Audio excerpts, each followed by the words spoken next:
Etienne de Mestre set his mark very early on with racehorses. He grew up in Sydney and he displayed the skills of a unique and quality horseman.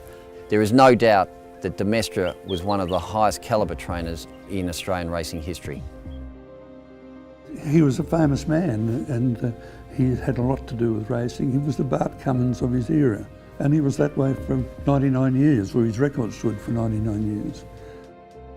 De Mestre had the horse, a horse called Archer, not only to win the first Melbourne Cup in 1861, but to come back in 1862 and win the second Melbourne Cup. So Etienne then came back some years later with Tim Whiffler, Chester and Calamire, which gave him the 5 Melbourne Cups which he won.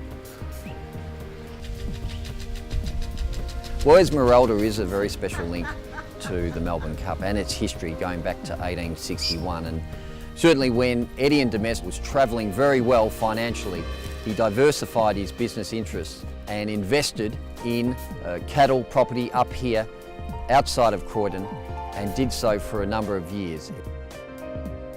His brother-in-law, George William Sidney Rowe, and he went into partnership, and they bought 2 properties near Croydon. One was Esmeralda and the other one was another one called Narra Springs.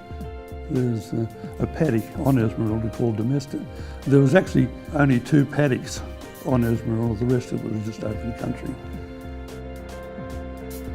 He started investing in this area in the early 1880s. As far as we know, he sold out of it after about 5 years, which is just before the gold rush boom, which took Croydon from a collection of cattle stations into a booming mining town.